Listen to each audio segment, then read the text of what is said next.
Hello everybody, and welcome back to the Rutgers Rebuild Dynasty here on College Football 27. Things have pretty much started to plan as we're 2-0, a statement win in week 1 against UMass, of course a team that went 0-12 last season, so we definitely should have handled things as we did. It got a little bit tougher in week 2, our first road test of the season, a much tougher task against Boston College as they're led by Bill O'Brien, former NFL head coach, and this game proved to be a roller coaster of emotions, but it was Dylan Brathwaite, the kick return specialist, who got us going early with some fireworks. Our first touchdown of the day, a 98-yard kick return all the way to the house. He set the tone, but it was Antoine Raymond again who would carry the load as he broke free 82 yards all the way for the touchdown as we poured it on in the first quarter. Took a 21-10 lead, but Boston College would come back later on. Very much like us, the Eagles are also trying to establish a starting quarterback back there as they started Mason McKenzie week 1 and week 2, but it was Cole Warner who would come on in relief, and he would fire 2 touchdowns to Kalen Chudzinski, the all-ACC hopeful at tight end. That would give BC the lead, but who says special teams doesn't win championships? Definitely not Zamir DeWood, as he comes up with a timely clutch play there to block the field goal and keeps it a field goal deficit for Rutgers. And then on the very next play, you guessed it, Antoine Raymond, 57-yard touchdown run. He went for over 200 yards on the ground, 3 touchdown scores as he ran his way to offensive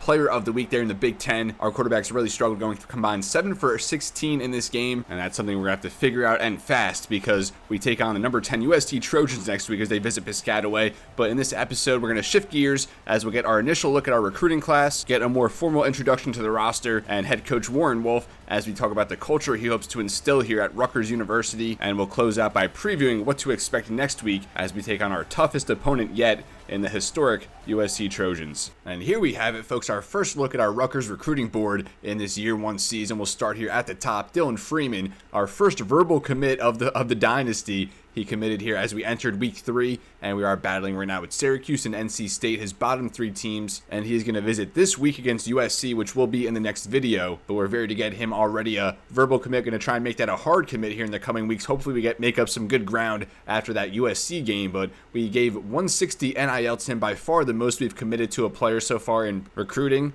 78 strength with 75 speed, like that combination to start with, 76 finesse move and 75 block shed, and that's as a gap specialist. 86 tackle, 83 hit power, 80 pursuit, so all the traits already pretty much in the mid-70s, and he's a gem, which was a big reason why we're willing to invest so much NIL into him. Plus defensive tackle, probably our biggest need on the team right now. I forget what it is, but it's either 0 or just 1 defensive tackle we have signed through next season, which now brings us to Peter Spann, an athlete at offensive tackle out of Camden, New Jersey. So you know he has the toughness and the tenacity to make it at this level. We have a visit scheduled with him in week 5 as we're going to host the Indiana Hoosiers, the reigning national champions, but we're currently battling with Vanderbilt as Spann is debating whether he wants to stay in state or he wants to go down south and play in the SEC, but he loved the ratings there. 76 run block, 80 pass block, 83 impact block with decent agility and really good acceleration there on the offensive line. So at 6'4", 284, offensive tackle, defensive tackle type of guy. But those are the top 2 positions we're looking at right now as we're really trying to establish our trenches and build this team really inside out. But with that being said, offensive line, defensive tackle, I think our biggest needs, especially linebacker as well. I think only 6 linebackers total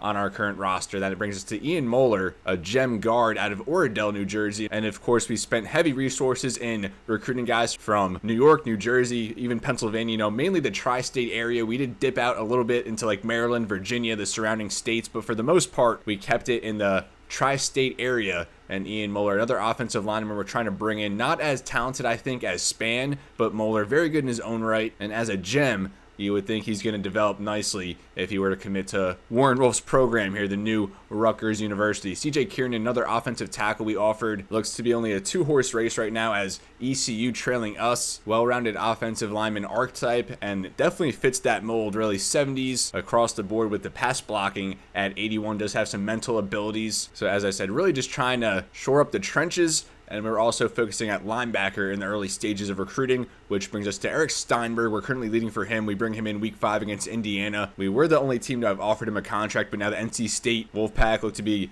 gaining on us And looking at his scouting report so far, 83 speed with 89 acceleration, 80 tackle. So looks to be a very good athlete there at the linebacker position compared to what we have on the roster. And I do like that signal caller archetype. And we're not really looking for specific archetypes at this point in recruiting. First, we look at characters, seeing if they're a fit, for our program, for the culture we're instilling. And then we look at the skills after that. But even then, we really try to get the best players possible for our program. And then we kind of scheme around what they do well. And of course, we could always find roles for really any player type. And Emmanuel Kitchen, one of our few targets that are outside the tri-state area. He's from Ohio, 83 strength to start as a power rusher with 74 finesse moves. So you got to think that power move is going to be higher, maybe even up into the 80s with 75 block shed tackle and 77 pursuit. So heavy emphasis on defensive tackle. We even had an offensive tackle that could translate to the defensive line. We also have Greg McNeil here, 6'3", 309, so he's not going to play tackle, probably more of a center if he were to stick on the offensive line, but I think his best fit is probably at defensive tackle just based on the lack of height. Very well rounded as an offensive lineman though, but I would be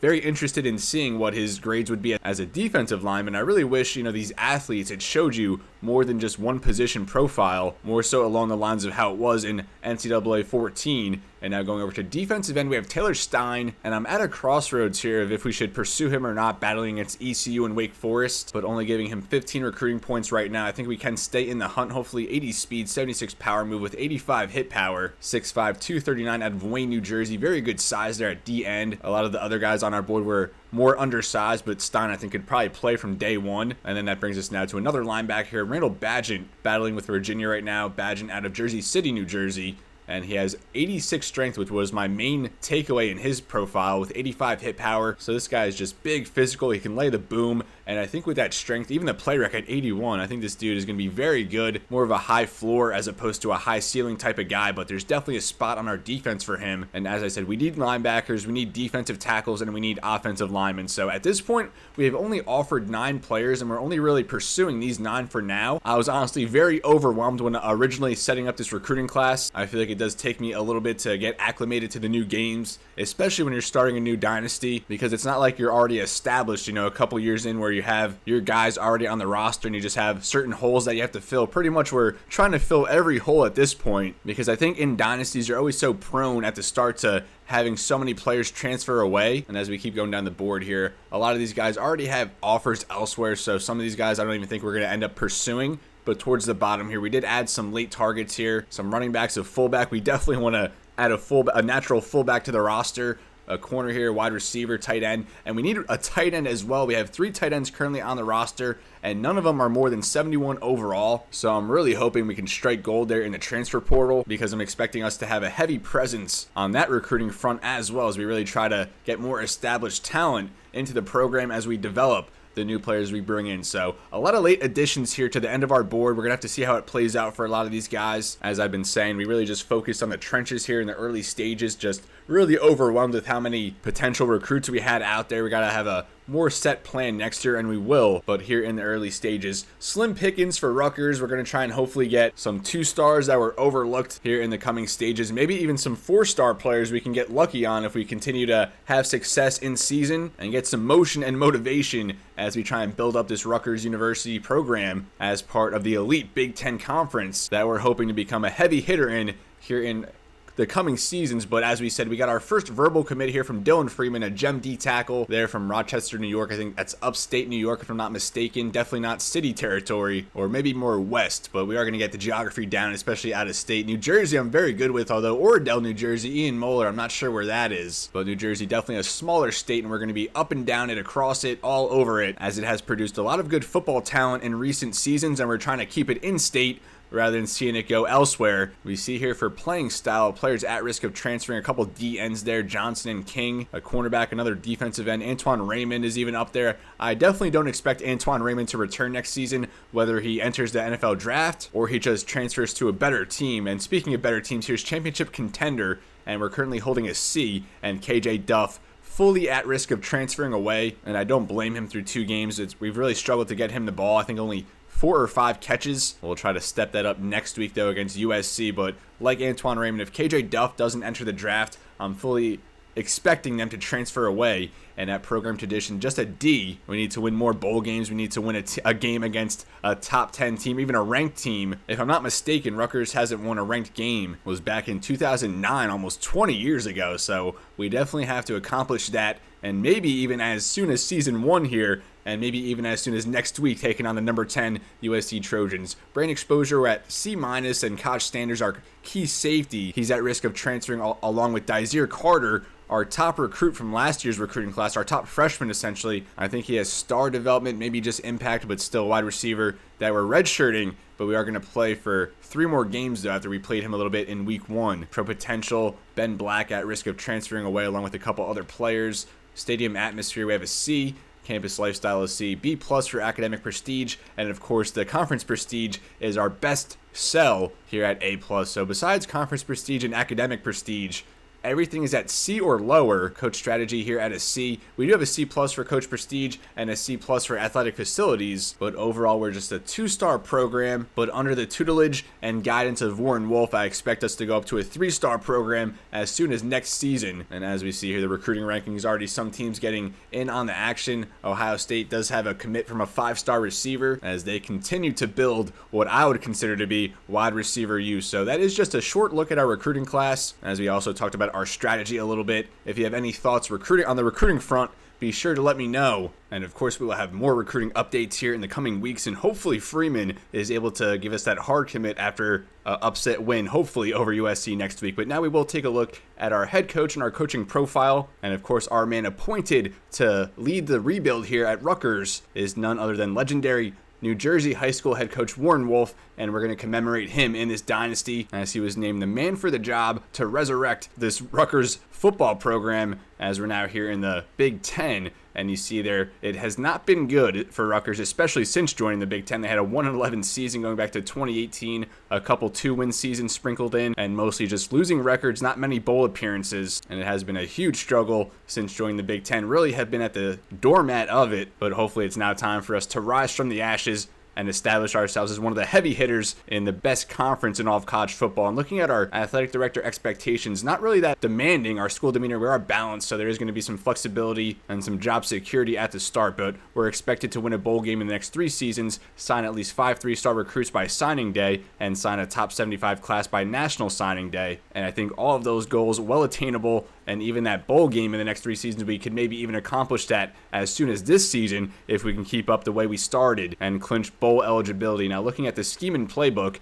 we're going to be running the Rice playbook here, a spread option, mostly out of the shotgun with some pistol looks. We're going to have some triple option in there, really rely on misdirection, committing to our assignments, and opening things up for our teammates here. We're going to try and get a lot of playmakers involved on offense, especially a lot of running backs. We even have some looks where we have our top 3 running backs on the field, or maybe even a fullback out there. And we are without a true fullback on the roster. That's definitely going to be a focus in recruiting. And now going over to defense, we're going to run a 4-2-5 base, a lot of nickel as well. And then here and there, put out the 3-3-5 and the 3-4 when we want to play it a little more aggressive in the box. But our roster, not a lot of linebackers currently on it, so going to have to bring in a few of those this season, or this next cycle, I should say. And definitely going to need to get some safeties as well for those 4-2-5 looks. Now going down to USC, we'll just take a look at Lincoln Riley and what they're working with. And of course, he runs that air raid playbook. They're going to be spreading things out, getting 4 receivers out there, and led by Jalen Mayava. You know, he's going to be trying to sling it all over the field next week, although he did throw 5 interceptions last week against Fresno State, and we will take a look at that stuff as we get into the Week 3 preview. But before that, we're going to dig into our roster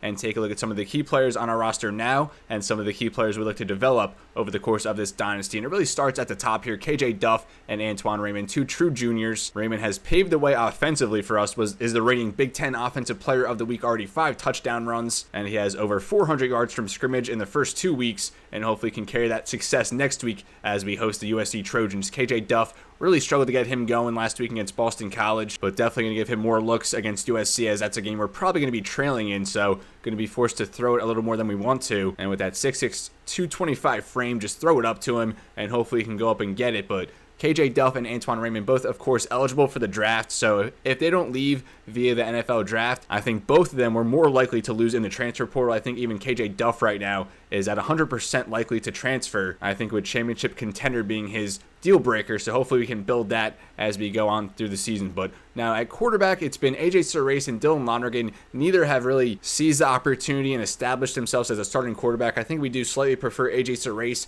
and definitely with that extra year of eligibility, currently a junior, I think it pays more to give him more playing time, develop him a little bit further. And he doesn't have many caps on him. We'll take a look at his player card. And looking at the ratings, I mean, still a lot of growth here for accuracy, power, IQ, elusiveness, quickness going into his senior season. So if he does stay on the roster, we play him over the course of the season with progression included. I think we're looking at a mid-80s quarterback next year, maybe even up to high 80s, depending on how he produces and how he develops over the offseason. But I think definitely some potential there in AJ Surace going into next season as an impact depth trait and some good progression left to experience. And now looking at Dylan Lonergan, the transfer from Boston College, does have that star development, but it doesn't really mean much because he is going to graduate after the season. But he did still have a lot of room to grow considering he's in his senior season. But we're going to probably still play it the same we've been playing it next week against USC and get both these guys on the field, but we're not really trying to play that much longer. So we're hoping one of these guys really steps up next week on the big stage. Now, Sean Aschenfelder, he's the guy we're hoping to groom and succeed AJ Surace right now, a redshirt sophomore. We are redshirting him this year, former 3-star recruit out of Pahokee, Florida, and does have a lot of room to grow for accuracy, some there for throw power, a lot for IQ as you would expect from an underclassman. So with the impact development for Sean Aschenfelder,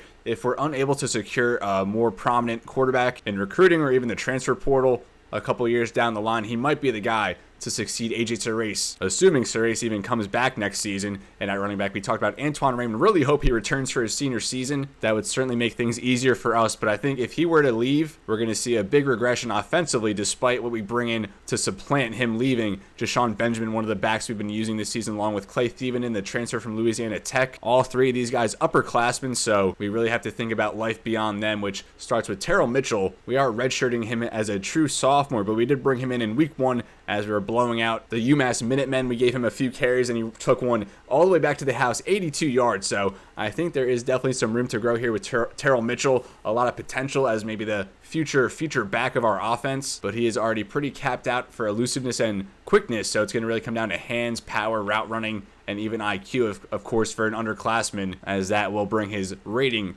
up quite a bit. So the future looking like Sean Aschenfelder, maybe Terrell Mitchell as our quarterback running back tandem. But of course, recruiting is going to have a huge play in their potential roles down the line. No fullbacks on the roster at receiver. We talked about KJ Duff.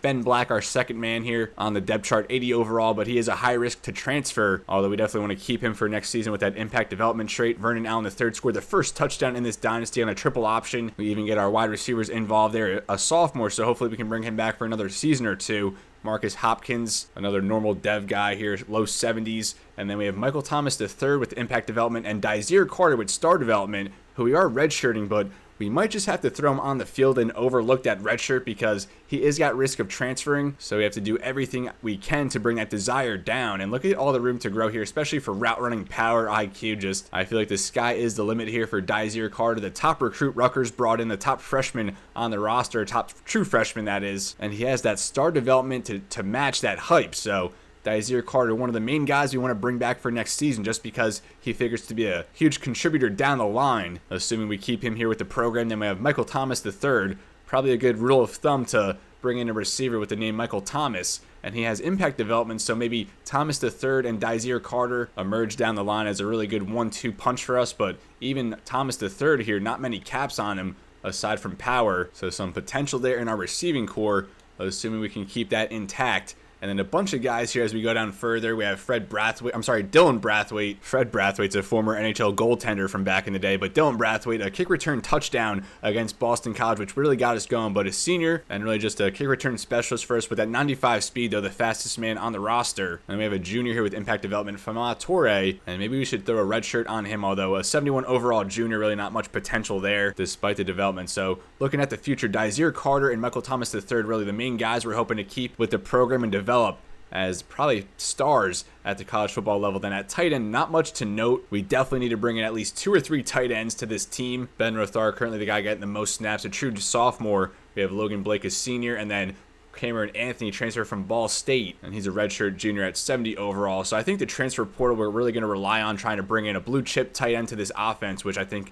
could take it to new heights at left tackle. Mashad Giwa has been the starter at left tackle. We have Ryder Langsdale, a good swing tackle. And then behind him, underclassmen, we have Jaden Elijah, impact development at left tackle. And also Kenny Jones, normal dev. So maybe Jaden Elijah can see some good development over the offseason. 6'6", 290, brings that agile archetype. And the pass blocking could see a lot of improvement a little bit there for the run blocking, especially the footwork. So another guy that hopefully can emerge into a starting role even as soon as next season, as we're set to lose Langsdale and Giwa in front of him. Now going over to left guard, we have Dante Chin, senior, and also Nick Oliveira, a senior. So not much talent returning on the left side of the offensive line, set for just 3 guys here at left tackle and left guard combined. And Chase Lance, just a normal development, 66 overall, true freshman who we are redshirting this year. And then at center, 2 seniors here at the top. Hank Zelinskis has done a pretty good job starting at center for us. And Terrence Salami, we've been working him out there on the interior as well. But another position, our top 2 guys are seniors, so really going to have to rely on someone maybe like Robbie Haynes to develop, although normal development. 70 overall sophomore who is getting a red shirt. At right guard, we have Kwabena Asamoah, impact development right guard, and he is set for graduation, but he's definitely our best non-skill position player on the offense, and he's been key in opening up some holes there for Antoine Raymond and the rest of the running backs. And behind him, we have impact development here in Andy Heath out of Newark, New Jersey. 70 overall sophomore getting the red shirt. So we do have a few guys on the offensive line that we can maybe develop into starting roles. We're just looking at development traits at this point because we know a lot of the starters are going to be moving on, whether via the transfer portal or to graduation. And at right tackle, Tyler Needham, our second highest rated offensive lineman behind Asamoah. Everett Small has gotten out there a little bit, and BJ Newberry, a true freshman at 67 overall, but just normal development, but maybe a guy who gets on the field at some point. And at defensive end here, starting on defense, we have Malachi Davis, the transfer from Toledo. He's been very disruptive coming off the edge for us, starting alongside J.Dan Burnett here on the right side, and he's an impact development out of Tulsa. Both guys here starting on the edges, coming over via the transfer portal, but both seniors, so they will not be back next year. Behind Burnett's also DJ Allen, another senior. We have Ronaldo Callaway, the third. High overall true freshman getting the red shirt, but only 215 pounds. Gonna have to bulk up a little bit here. Impact development here, a junior, Elijah King, 69 overall sophomore. So, I mean, we do have some good depth pieces, I feel like, scattered across the roster with some guys who can also hopefully emerge as potential cornerstones of the program. Robbie Johnson Jr., 72 overall here at left end, who are working in 6'4", 250. I love the size, and he's impact development, so maybe a starter next season. Gonna have to up his reps in the rotation with that in mind. Farrell Nago, another guy from Montreal, along with Antoine Raymond, impact development. So decent depth here at the edges. And then we have a couple of true freshmen here getting red shirts in Jamichael Scantleberry and Taylor Hitchens. And at D tackle, not many on the roster. We have 5 on the roster, but 4 out of the 5 redshirt seniors. So we're gonna have to start pouring many resources here in a defensive tackle. We had a few athletes on the offensive linemen who probably do translate over. Our first soft commit of the dynasty is from a defensive tackle. And we have Braxton Kyle, 6'4", 6'3", 295, Sewanee, Georgia native. And he's going to be the top guy on the roster at this point. Although we'll see what we bring in. Going to probably have to rely on the transfer portal at defensive tackle along with tight end to bring in someone a little more experienced to start from day one. But Braxton Kyle, a lot here to improve as a pass rusher, as a run stopper as well. Not many caps compared to where he's currently at, especially for pass rushing, which does have a lot of room to grow. So Braxton Kyle, another impact development guy, underclassman that we're looking to keep with the program and develop as we go along. Now looking at linebackers, only 6 linebackers on the roster. It starts here with Ty Morris, a transfer from Rice, but like our other transfers on the defensive line in Malachi Davis and Jaden Burnett, Ty Morris also a senior, so he'll be out. We have Moses Walker, our second linebacker on the team. They're out there in our 4-2-5 sets and our nickel sets, and he is also gone after the season, which leaves just Kamar Archie, a sophomore, and also DJ McClary and Isaiah Deloach, just 3 linebackers that are going to be on the roster next season, plus whatever we bring in the transfer portal. Abraham Wright, a senior. But looking at McClary here, he has been on the field a little bit, did make some plays last week against Boston College. Impact development linebacker, so probably the top guy at this point when we're looking beyond the upperclassmen. The coverage trait's not that bad considering where he's currently at. Good run stopper already, so maybe someone who can develop into a complete linebacker for us. And then just going back to defensive tackle real quick, Rondarius Porter and Doug Blue Eli are the starting tandem, and Porter, another transfer, he comes over from Appalachian State. So 4 key players in our front 7 come over via the transfer portal, and they're all seniors who are looking for more playing time. Also have Zaire Angoy. He works into the rotation out there, especially in our subsets. And then there's also Keyshawn Griffin. So pretty loaded up here at defensive tackle until next season at least, where we're going to have to bring in a bunch of guys there on the defensive line And now at the cornerback position, a ton of guys on the roster. Too many to count at this point. It all starts here with Kevin Levy, impact development with really good speed. And he's paired up with Kevin Humes, had a pick 6 going back to week 1 in his first game since transferring from Maryland.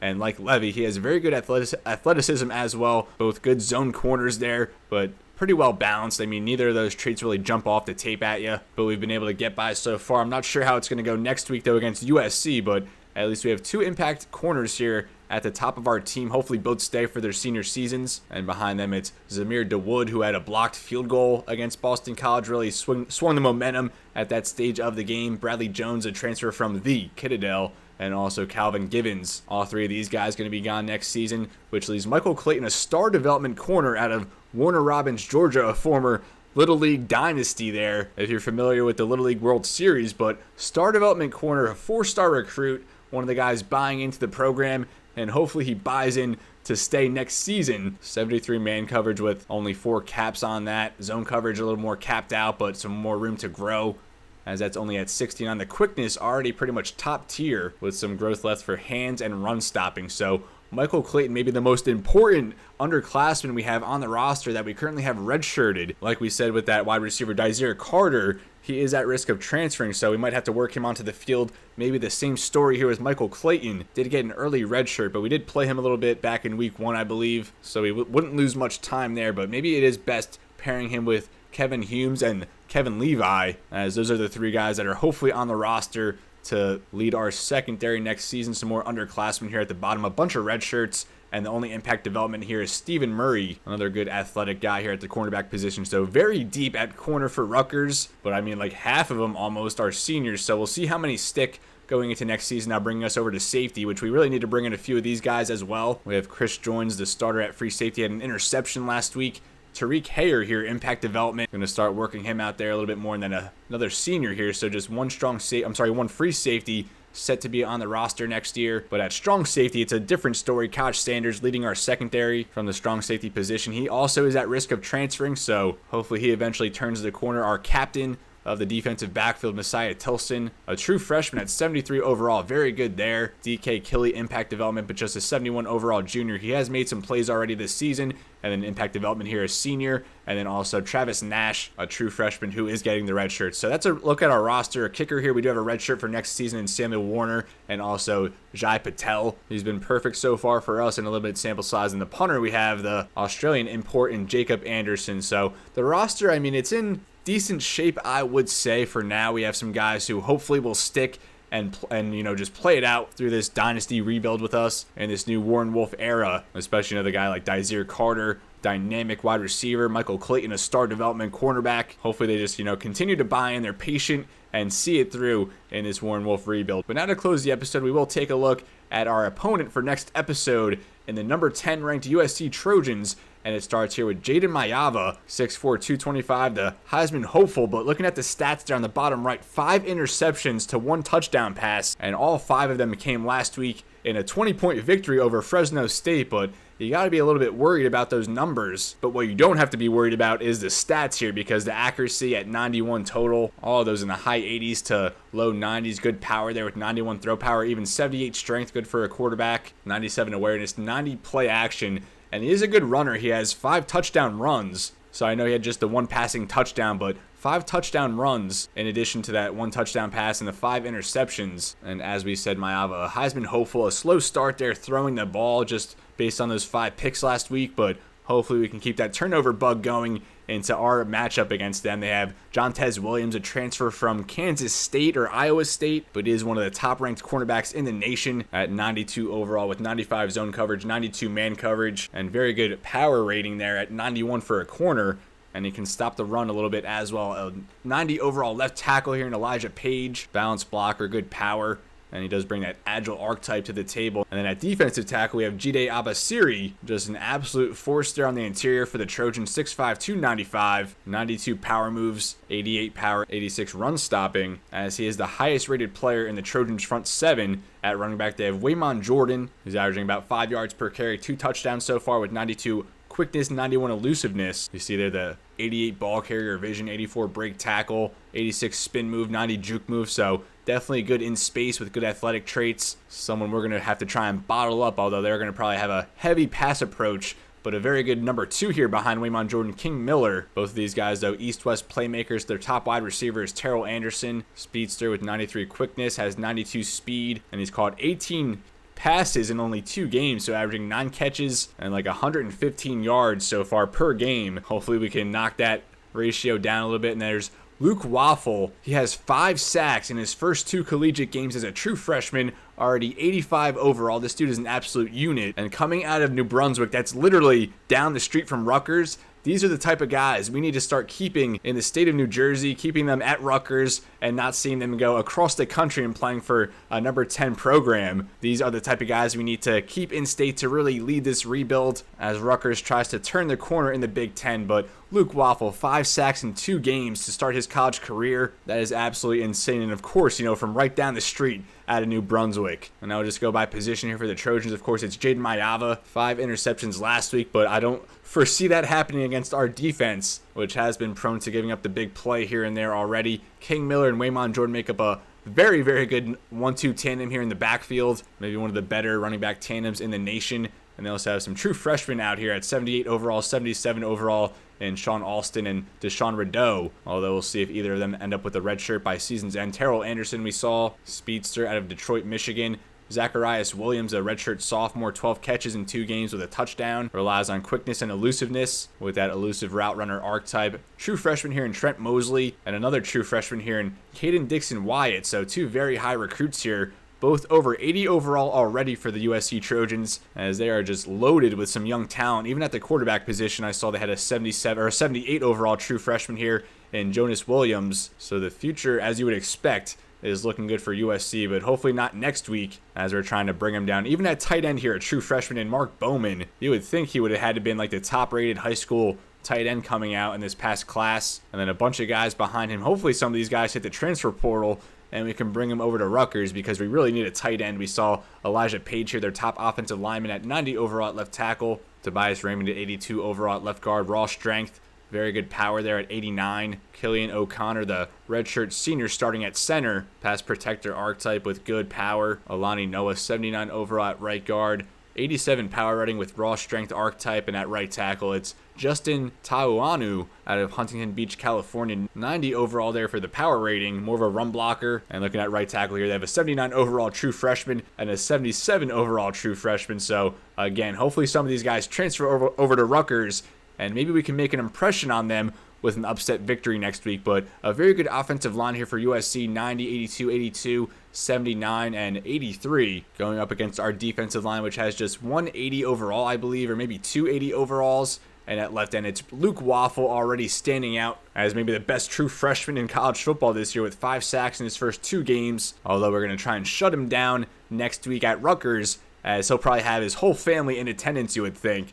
And then they have Braylon Shelby, more experienced, but 2 sacks at right, and another experienced guy in Zariah Fisher. But it looks like he's been the third guy behind Waffle and Shelby, as Shelby does have some stats Fisher does not. And now at defensive tackle, we already talked about Jide Abasiri, super disruptive there on the interior. Behind him is Alex Van Summeren, 85 overall redshirt senior, and then a true freshman here in Jamion Winfield, 6'3", 325 as a true freshman is just insane. One of the many high talented true freshmen on the roster. Also Josiah Lafiti, looking at linebacker now. The top guy, it looks like, is Desmond Steffens II, thumper at 6'3", 240, just pretty well-rounded, 89 run-stopping grade. And the other linebacker here in the 4.25 is going to be Devin Bryant. Good quickness, more of a run-stopping guy as well, but it looks like a better coverage linebacker than Steffens. And at cornerback, we already saw Jontez Williams, the transfer from Iowa State, I want to say, at 92 overall. Behind him is Marcellus Williams, 93 quickness rating, balanced man coverage and zone coverage, both of those in the low 80s.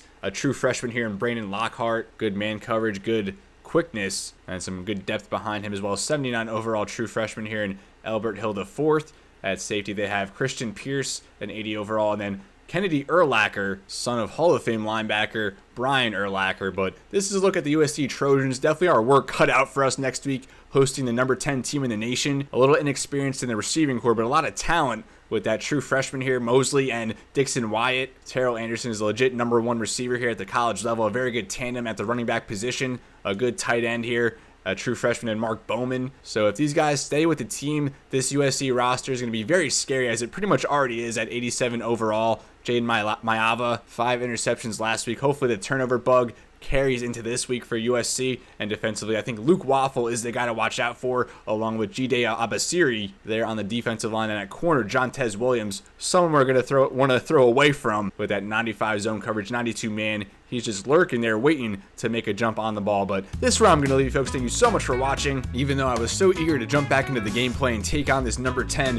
USC Trojans team, it was definitely necessary to dive into the roster, get a look at what we're working with, get a more formal introduction to head coach Warren Wolf, and also take our debut look at this recruiting board, as it is more than likely going to see a lot of turnover as we move on the course here in year 1 of this dynasty. A lot of work to do, a lot of holes to fill on the roster, although we do have some depth pieces that are capable of developing into key pieces on this team. But really the hard part is going to be keeping them on campus now that there's a new regime in town here in Piscataway. But come back for next week as we try to make history, as we would try and take down the number 10 USC Trojans, which would be the first ranked win for Rutgers in almost 2 decades, our first big conference win there in the Big Ten. Really eager for that statement win, and hopefully we can get that here in year 1 and as soon as week 3, which will be in the next episode. But as always, everybody, it's been real, and be well. Thank you so much for watching, and I'll see you next time.